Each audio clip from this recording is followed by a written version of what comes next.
Princess Diana's driver, Colin Tebbit, has finally spoken out in his first live TV interview since the tragic accident. Tebbit, who often drove Diana, shared his emotions and experiences from that fateful time. His revelations have added to the pain and sorrow surrounding her untimely death.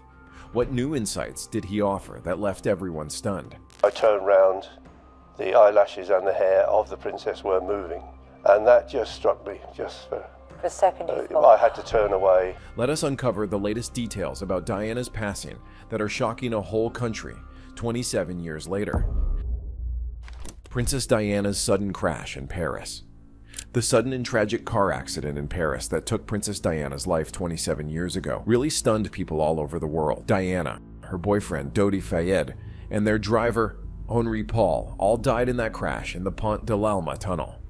The only one who made it out alive was Diana's bodyguard, Trevor Rees-Jones, but he got really badly injured. Investigations by the French authorities pointed out that the accident happened because Henri Paul, who was driving, had drunk too much alcohol and had taken some prescription drugs too. It was initially said that Trevor Rees-Jones survived because he had his seatbelt on. But this accident caused a huge wave of sadness worldwide, with millions of people feeling the loss of the much-loved princess. In 2008, a British legal investigation concluded that Diana's death was due to extremely careless driving by Paul and by the photographers who were chasing them. The royal family was heavily criticized for the way they handled Diana's death, but people's interest in her life and what she stood for is still very strong. More than 20 years after this terrible event, Colin Tebbit, who was usually Princess Diana's driver, talked about his heavy feelings during a television show appearance. You could see he was really moved and was trying hard not to cry as he talked about that night and how guilty he still feels. Colin said he wished he had been the one driving Diana that night because he feels maybe things could have been different. At the start of his interview, Colin shared how he found out about the crash. He was just having a normal night in bed with his wife when the phone suddenly rang. At first, it seemed like a normal call, but then it turned into a complete shock as his wife handed him the phone, telling him to sit up and take the call. It was a colleague from Balmoral on the line, breaking the news that Princess Diana had been in an accident. He was told to switch on the TV, and that's when he saw the awful news himself. But wait, there's more. As he watched the news, the seriousness of what had happened really hit him. He got dressed quickly and headed to Kensington Palace, feeling a whirlwind of shock, sadness, and a deep sense of not being able to do anything about the situation. As he shared these moments on the show with host Kate Garraway and Ben Shepherd, you could really feel his pain. He was trying so hard to keep it together as he talked about realizing just how serious Diana's condition was. At first, Colin was told that Diana was just injured, but soon he had to face the devastating news that she had actually died. The initial public statements saying she was injured and the later confirmation of her death made everything more confusing and much more painful. A statement on TV by the Foreign Secretary Robin Cook, which suggested she was just injured, had given a little hope, but then the official confirmation of her death just made everything feel so much worse for everyone involved. After this sad news, Colin had to take on the very heavy task of bringing Diana's body back to England. The weight of this responsibility was really tough on him as he got ready to go to Paris. The trip was full of challenges, both in organizing everything and dealing with his own feelings. One of the hardest moments for Colin was when he had to visit the morgue where Diana was kept. The room was cold and nothing like the warm and lively environments Diana used to be in. Seeing her there, someone he looked up to and respected so much, lying there so still, was surreal and incredibly sad. Despite feeling overwhelmed, Colin kept his focus on what he needed to do during such an important time. Colin Tebbit's arrival in Paris marked the start of many difficult experiences, each bringing him closer to the heart of the tragedy. Heartfelt mission to bring Diana home. Going to Paris was a big deal for Colin Tebbit, Princess Diana's driver. To him, Diana wasn't just his boss, she was someone he truly cared about. The news of her sudden death shook people all over the world, and for Colin, it plunged him into a series of challenging and emotional events as soon as he landed in Paris. The first obstacle he faced was the language barrier, since he didn't speak French. Fortunately, his wife was with him, and her fluency in French was a huge help. She supported him through everything as he tried to navigate the unfamiliar city and communicate at the embassy. This support was vital. He also found comfort in running into Brigadier Ritchie, a military attaché familiar from his time serving Princess Anne, who lent his support during this tough time. When Colin got to the hospital where Princess Diana had been taken after the accident, the seriousness of the situation really hit him. Hospitals are usually places where people go to get better, but this one had turned into a place filled with cameras and people from all over the world, all mourning Diana. The floor where she was being treated was packed with doctors, officials, and ordinary people who had come together in grief. Colin's description of the hospital scene really showed how much Diana's passing affected people from different backgrounds. It was clear that through all the chaos, Colin's main focus was to help Diana's family and honor her memory, showing his deep connection to her. The responsibility of bringing Princess Diana's body back to England was a delicate task that required Colin to balance practical concerns with a deep respect for the princess. Facing his own overwhelming feelings of guilt and the weight of the task, Colin approached this duty not just as a job, but as a personal mission. He felt a profound respect for Diana and was committed to handling everything with great care. Stay tuned to find out more. Dealing with the practical details during such an emotional time, Colin emphasized keeping Diana's dignity and privacy intact. He found it particularly hard and emotional to see her lying in a hospital bed instead of a more impersonal setting like a morgue. At one point, Colin noticed some people on a nearby roof, possibly journalists or curious onlookers, trying to get a view of Diana. For Colin, protecting Diana's privacy and dignity was a top priority. Princess Diana was deeply loved by many, and her kindness, grace, and compassion had a huge impact on many lives. Colin found himself facing tough emotional moments, particularly when he first heard of Diana's death. Even though he always maintained a professional demeanor, there was a moment when he saw a slight movement of her eyelashes and hair caused by the fan, which momentarily broke his composure. Colin had many fond memories of his time with Diana, especially their conversations during car rides. He spoke warmly about her relatable and friendly nature, recalling how well they got along and never had a disagreement in the 2 years he worked for her. This mutual respect and understanding highlighted the positive influence Diana had on those around her. Later in the interview, Colin opened up even more about the tragic night of the accident in the Pont de l'Alma tunnel. When asked by the interviewer, Ben Shepherd, if speeding was involved, Colin clarified that the inquest had looked deeply into this issue. He explained that speed was a major focus of the investigation.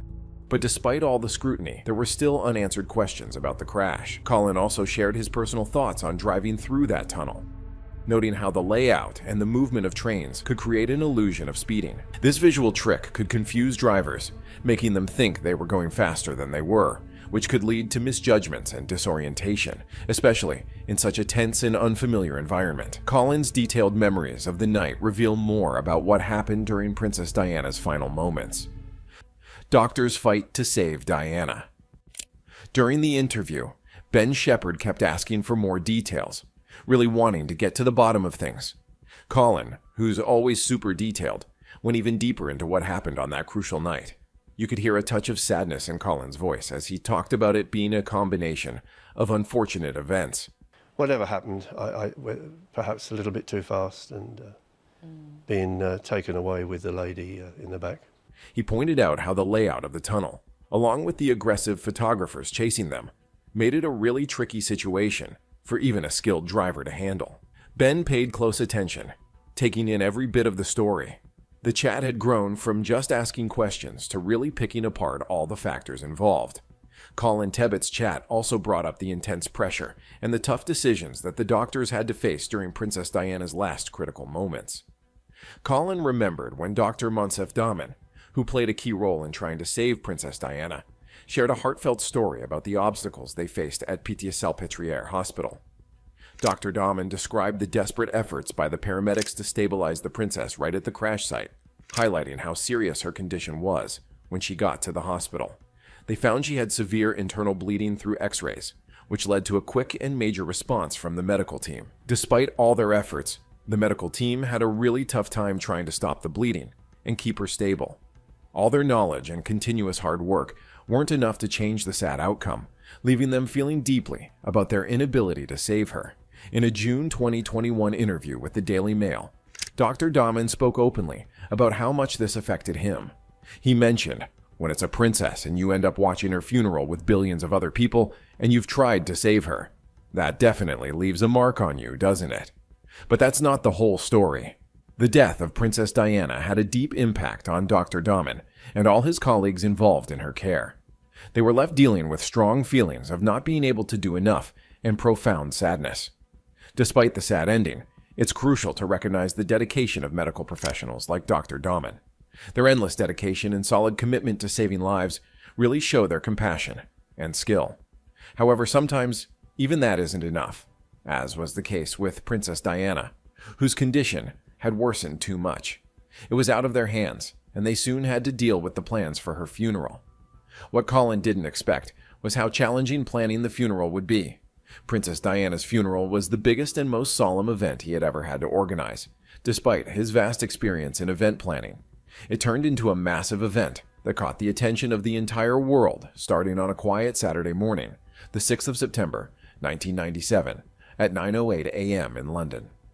The tolling of the tenor bell at Westminster Abbey marked the beginning of the procession from Kensington Palace. Her coffin, placed on a gun carriage and led by riders from the King's Troop, moved through Hyde Park to St. James's Palace, where Diana's body had been resting before being moved to Kensington Palace. The Union flag at the palace was lowered to half-mast, a sad symbol of national mourning. Despite doubts about whether Diana would get a ceremonial funeral after she was no longer a royal, the official ceremony took place at Westminster Abbey. Inside, 2,000 people attended, while outside, huge crowds gathered in Hyde Park and around the Abbey to watch on big screens and speakers. The TV audience in Britain was enormous, with an average of 32.10 million viewers tuning in, making it one of the most watched events in UK history. Many important people, celebrities, and friends of Diana, including US First Lady Hillary Clinton, French First Lady Bernadette Chirac, Italian tenor Luciano Pavarotti, and musicians George Michael and Elton John were present. Elton John performed an emotional version of his song Candle in the Wind, adapted as a tribute to Diana, titled Goodbye England's Rose. Goodbye, England's rose, may you ever grow in our hearts. This song became the best-selling single in the history of UK and US music charts, with over 33 million copies sold. Even after the accident, many questions and close investigations continued to explore what really happened. Al-Fayed's strong beliefs on Diana's death. Long after Princess Diana's sad passing, a lot of different ideas began to spread, raising questions about what really happened that night. Many people thought there was a confidential plan from some British figures to cause Diana's death. These thoughts were mainly pushed by Mohammed Al-Fayed, the dad of Diana's boyfriend, Dodi Al-Fayed, who also died in the crash. Mohammed was determined to find out what he believed was the real story. He was sure that there was a deliberate plan to get rid of Diana and his son, and this belief kept the talk and rumors about the true nature of her death alive. Authorities in both Britain and France conducted thorough investigations and concluded that Diana's death happened just as it was reported after the car accident in Paris. However, Mohammed and some others didn't accept these official explanations. In 2003, Paul Burrell, who was Diana's butler, came out with a note he said Diana wrote back in 1993. In the note, she supposedly expressed fears about Prince Charles planning a car accident that would result in her having a serious injury, allowing him to marry again. Another theory pointed fingers at the paparazzi, who were chasing their car, saying they caused the crash that led to her death. But when more investigations were done, it turned out that the paparazzi were actually quite far from the Mercedes S280 at the time it crashed, so they weren't blamed for manslaughter. The verdict from a British inquest in 2008 was that the driver, Henri Paul, and the paparazzi both played a part in causing the crash through their actions, ruling it an unlawful thing. Despite these findings, the theories that something else was behind it all continued. Mohammed Al-Fayed was very vocal at the inquest, continuously suggesting that his son and Diana were eliminated on purpose, and even claiming that the British royal family had planned the whole thing because they didn't want Diana marrying a Muslim. Colin then detailed how thorough the investigation into Princess Diana's tragic death was. In the early 2000s, the former head of Metropolitan Police, Lord John Stevens, led an inquiry called Operation Paget to really dig into what happened during that fatal car crash in Paris. This investigation was meant to clear up all the swirling talk and theories that had been around since the crash happened. They looked into every single detail leading up to the incident. Dr. Monsef Dahman and his medical team, who were the first to treat Diana after the accident, were examined very closely. Despite being under a lot of pressure, they cooperated fully with the investigation, confident in the care they had provided and their professional conduct. They faced a lot of scrutiny, but they stood strong, wanting to show how committed and upright they were in their medical practices. After talking to a well-known British forensic pathologist and looking over all the evidence very carefully, Lord Stevens publicly stated, as the Daily Mail reported, that the medical team involved in Diana's care were all very skilled and highly qualified. This point was important because it really showed how competent and professional Dr. Dahman and his team were. But the investigation didn't just focus on the medical team. Operation Paget, set up in 2004, was specifically created to investigate all the theories about Diana's death. The initial findings in 2006 and the later British inquest in 2008 found that Diana and Dodi Fayed's deaths were due to the very careless actions of their driver and the paparazzi chasing them, and it was ruled as an unlawful thing. When there were hints that a crime might have happened on British soil, it was mandatory for the coroners to report this to the police, which led to an even deeper investigation.